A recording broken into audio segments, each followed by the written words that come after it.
Good morning and welcome to day 2 of Radio Roll live in Los Angeles.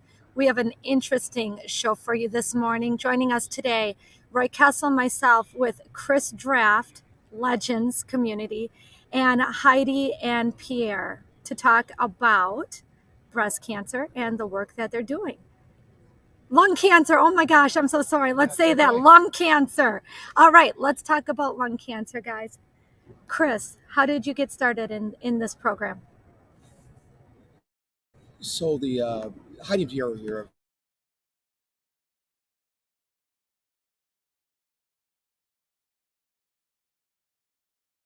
Oh, my bad.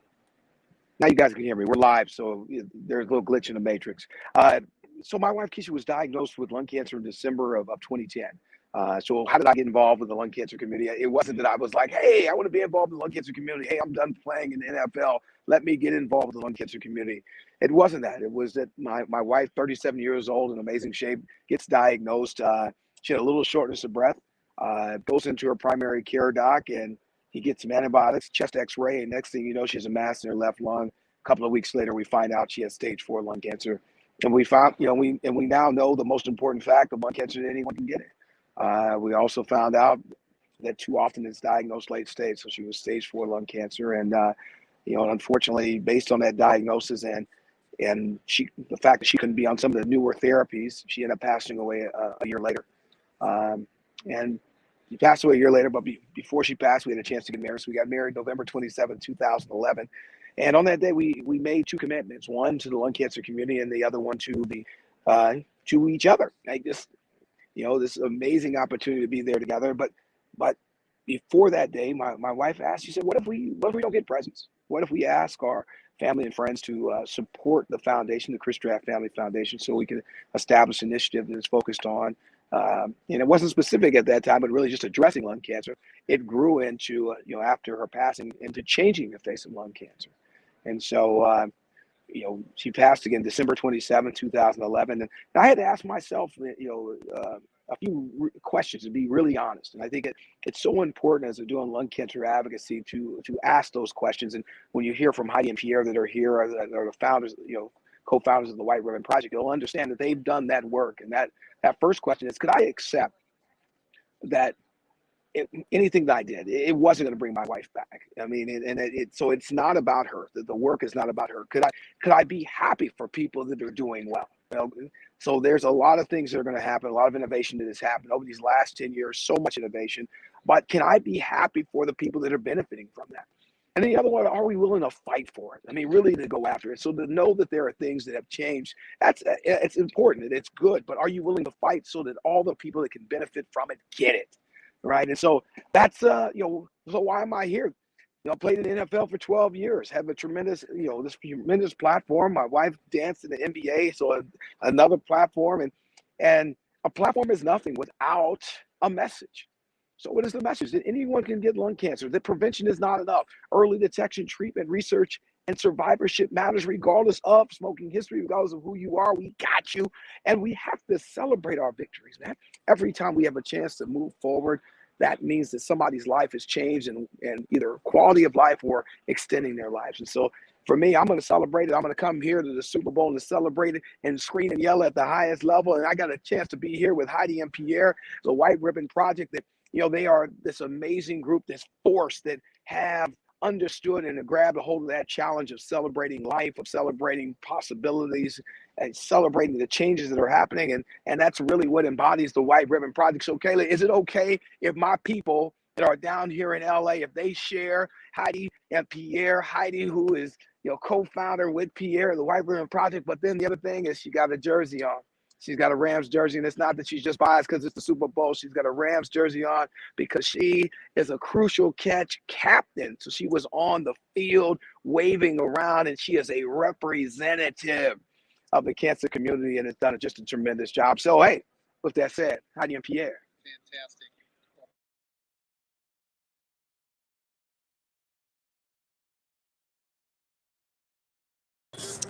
Well, thank you so much for having us today. We're honored to be able to share our story. About 3 years ago, I was diagnosed with stage 3A lung cancer just out of the blue. I didn't have any symptoms, and being a lifelong health enthusiast, health educator, and fitness trainer, and my husband, a primary care physician, we were just blown away. And we learned a lot that we didn't know because lung cancer wasn't on our radar. That it is the number one cancer killer, kills more than breast, prostate, and colon cancers combined. It kills more women every year than breast cancer since 1987. And how come we didn't know about it if we were trained in prevention? And as Lung Cancer Awareness Month was approaching in 2020, not only myself, but advocates across the country, we were asking our cancer centers, what are you going to do for Lung Cancer Awareness Month in November? And basically, we were all getting the same answer. They had no plans. And I just got really frustrated one day, and I just asked Pierre, we can just do our own thing, and could you please make me a big white ribbon out of wood, because that's a hobby he took up when I got diagnosed, put it on our front door, and I could literally scream from my front door that I had lung cancer. I could teach my community, at least the person who delivered mail or packages to our house would see it, and no one could stop me. I didn't need to ask permission to start talking about lung cancer. Yeah, I mean, and me being a primary care physician, I mean, I was surprised that I didn't know enough of the facts about lung cancer. And so now part of what I want to do is to educate primary care physicians. There is a screening test for lung cancer for people with a history of smoking. If you have a certain amount of pack years of smoking, you should talk to your doctor to find out whether or not you qualify for screening. Breast cancer screening, it's great. It's up to close to 80-90% depending on the communities. And colon cancer, 65% screening rates. Lung cancer is 6%. And so we're missing a lot of people. And part of what we're learning, and we're appreciative of the NFL, we're appreciative of the Rams, because we want to learn how to build a team. How do you build a team, in effect, to change the course of lung cancer, to improve screening rates, to improve treatments? And so that's what we're about. So tell us for a minute, you talk about the screening rate being 6%. That's shockingly low, right? Yes. When we talk about all of the other types of screenings that are out there, is there a reason it's so low? Is that based on cost? What are the logistical challenges of setting up more screening? It's a complex problem, but I think, again, the availability of the screening test has been out now for several years. The guidelines promoting lung cancer screening in the United States and other countries has been out for many years. Part of the problem, I think, is that not enough people who are eligible for screening know about it. And that's why we are really trying to promote it. Look, if you have, at least for right now, if you have a history of smoking, you should talk to your doctor about whether or not you qualify. But we also know that people without a history of smoking can get lung cancer. So what do? Well, if you have a family history, if you've been exposed to radon gas, which is a radioactive gas can seep into homes, you should also talk to your physician about what should you do to reduce your risks. Yeah, and I'm actually just quite shocked. When we started learning about lung cancer risk factors, I did not have a smoking history, and I didn't know anything about radon until our son, who's an environmental engineer, asked us what was the radon level of the house. So we found out, we tested, it was high, and we'll never know what truly caused it. But what came to my mind was, when I started doing more research, radon is the second leading cause of lung cancer. So where is the public service announcement about this? Where is the national campaign? How are people getting educated about how to test their home? And if they do, that they can mitigate it, and it doesn't cost a ton of money. Yes. So it's doable. Yeah. So back to your question, right? Yes. One problem is patients don't know about the test. Most women know that there's a mammography for breast cancer screening. Most men know that they can get screened for prostate cancer and colon cancer as well. The other problem is physicians. Many primary care physicians do not have the systems or the other support infrastructure that they need in order to make lung cancer screening easy for their patients. And to some extent, I think many people, unfortunately, believe that if you have risk factors, if you have a history of smoking, somehow, you brought it on yourself. We are so against that. Smoking is an addiction. I've been a primary care physician for over 30 years. I do not know one patient who did not want to try to stop. My mother had a long history of smoking. I saw her try to quit. It was an addiction. It's very hard.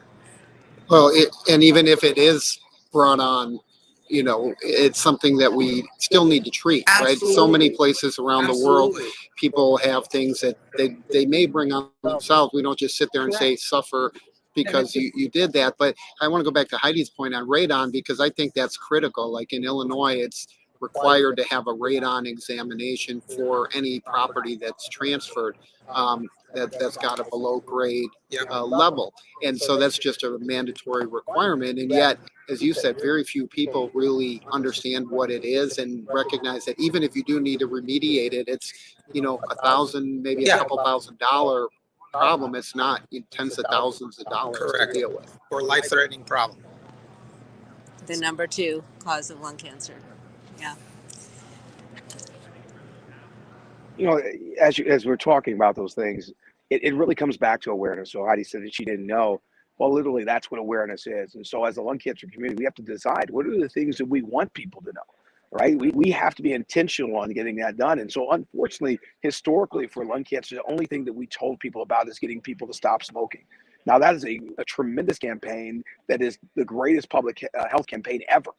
Right. And so so many people all over the place, they know about it. It was infused in their school systems everywhere. They know it. But the problem is when we recognize and not just recognize, but recognize it through 1998, a cigarette settlement, tobacco master settlement, where the cigarette industry actually got indicted for $200 billion. And with that settlement, it made it clear that someone who smoked, it really is absolutely an addiction, but not an addiction that they did just by themselves. That literally there was a lot of help in attacking young people, middle school, and getting them addicted early on, and then also making the cigarettes more addicting. So it made it that much harder for them to quit. And so when we ask the question, should you care about somebody who has smoked? Literally, we've already answered that question. We answer that question very loudly and put money on it that says yes, yes, yes. It's not their fault. And so it's critical as we go out, and that's what these white ribbons are about. I mean, you saw that, man. Pierre made that ribbon, and Heidi put it up, and she said, make me a big ribbon. But what is that? They're able to, with that ribbon, be able to scream out to all these survivors and let them know, do not be ashamed. Heidi said that a number of times. It says, hey, we are here with you. Don't be ashamed of this disease. History might have said that you should, it's your fault, it's this, but also history tells us that it's not. History says you were taken advantage of, and the history is there's always an opportunity to be able to change. So right now we have to make it clear, we have to make it plain that our survivors absolutely do matter, right? Well, you have to question about lung cancer screening. So if our survivors matter, then that means that you have to take action. Taking action is absolutely in terms of getting people to stop smoking. Yes, absolutely. Understanding radon awareness. Otherwise, again, our people don't matter. It is making sure we're encouraging healthy lifestyles. That has to matter in terms of the community. But we need early detection. Pierre said screening. If our primary care docs don't know about it, is it really a priority? No, it's not. If our ER docs don't know about it, if all the our OB, do they know about it? It's not going to get done. Do our community health workers? Heidi is a community health worker. That's what she did. If they don't know about it, who tells the community that it does matter? And then there's nodule clinics that are critical where somebody gets a nodule and somebody happens to come in for something else and they find out that they have a nodule. We need to follow that. That's one of the best ways of early detection. We have new treatments right now through target therapy, immunotherapy. People have seen those commercials. The people that can benefit from those, I mean, it's been amazing. How you can tell her story. She's one of those ones benefiting from immunotherapy. That's why she is here. And I had her out, she's going to be running around, the experience. She might be running around this Wounded Warriors game. She's doing well, right? Man, she's ready to go. And then just research. We have to be unapologetic about the fact that research does matter. And not only does it matter, but it works. Over the last few years, lung cancer has had more drugs approved than any other cancer, right? That is something that we have to go to the mountaintop. And this is the mountaintop, the Super Bowl, and scream and yell about. And then why does it matter? It matters because of our survivors. I mean, if it's not them, then it doesn't matter. It's about our survivors. That's why we're fighting, and we have to be excited about it, and we have to celebrate. So, Chris, you brought up some great points, and we're here today again, broadcasting live from Radio Row on location at the Super Bowl Convention Center here with NFL legend Chris Draft, Heidi, and Pierre talking about the White Ribbon Project, lung cancer awareness. Chris, you held up that lung cancer awareness ribbon. I'm going to ask you to do that again. Thank you so much. Heidi, Pierre, tell us about the White Ribbon Project and how it got started, please. So again, when I asked cancer centers and people across the country also approached them, what are you doing for Lung Cancer Awareness Month? And basically we were being dismissed or ignored or just downright humiliated. We took power into our own hands, created this white ribbon Pierre did for me out of my total frustration, put it on the front door, tried to educate my community. But what happened naturally was just amazing. I put a picture of this on a private Facebook page for people in Colorado who were advocating. And I also had ribbons around my trees, white ribbons, and around my mailbox. And I said, look, we're not powerless. We can do something. You can tie a ribbon around your tree. And what I got back was, well, what's that on the door? And they loved it. And Pierre, he'd make one for us. And we started making them. And then people started taking pictures and putting them on social media. And before I knew it, the country wanted them and Canada wanted them. And people weren't ashamed to say that they had lung cancer. We couldn't make these fast enough. And so now we have a movement where we're starting conversations across the country and changing the messaging and imaging by ourselves. We have been waiting for institutional messaging to change, to show hopeful figures, to show that this doesn't have to be a death sentence. And if I did qualify for screening, let's say I had a 20-year history of smoking, if I saw those images on television, I probably wouldn't want to know. And we want to get our real stories out there, people out there. There is hope today, even in a late stage diagnosis. Yeah, we want anyone who's been affected by lung cancer to mobilize and start asking for more research money for lung cancer. The 5-year survival rate for lung cancer currently in the United States is around 22%. For breast cancer, it's 90%. For prostate cancer, it's close to 95% or more. So we need institutions and clinicians that treat lung cancer. We need anybody who's been affected by lung cancer to really stand up and sort of say, look, we need to change the course. And the way to change the course is through more research funding to develop better treatments. And understand that anyone with lungs can get lung cancer. No one deserves it. And we have to keep going, changing the messaging. Awesome, man. These folks are amazing. I mean, you see it through that act of Pierre making a ribbon. Heidi was mad, and instead of just being mad, so again, we're talking about football. Football, you're mad because your team is not winning, right? We have a bad team in terms of lung cancer. So you're mad about that. What do? All right. You have to commit to something else, all right? We have to take a hard look at ourselves. And like I said, historically, all we talked about is getting people to stop smoking. So literally that would be within the sports concept is that there are 5 things that you can control. That is showing up ready to go, conditioning, fundamentals, knowledge, and character, right? And so if you're a part of a ball team and it's like, we're struggling, but you're only committed to showing up, right? You're not committed to condition. You're not committed to fundamentals or knowledge or character. It would be obvious why they're losing, right? So the lung cancer community is the same thing. How do we define winning? Before it was just showing up. It was just prevention. We are changing the face of lung cancer. Says survivorship has to be the goal. And we have to have full commitment to early detection, treatment, research, and survivorship, along with what we've had before. And then the other side of it, it's not just about survivors and caregivers. As amazing as Heidi and Pierre are, they're not just survivors and caregivers too. Heidi is a community health worker. Pierre is a primary care doc. And it says we have to have the medical community involved. So the White Ribbon Project is an inclusive community, not just survivors, not just caregivers, but doctors, community, everyone. We need all of our people to be able to get that done, unbranded, because it's bigger than any one organization. It is not about longevity, American Lung Association, American Cancer Society. It's not about just one of those groups. It is all of us that have to work together. It's a program built on love, right? when Heidi got that ribbon from Pierre, it was about love, and they've given them out. They've made now over 3,000 ribbons. They've sent them out over. They drove across the country, from Denver down south, up the East Coast, all the way around. It was a tour of love. That's what they're doing, spreading love. That's why I hang out with. Chris, I love it. Guys, we're just about out of time. I do want to ask one question before we close this down.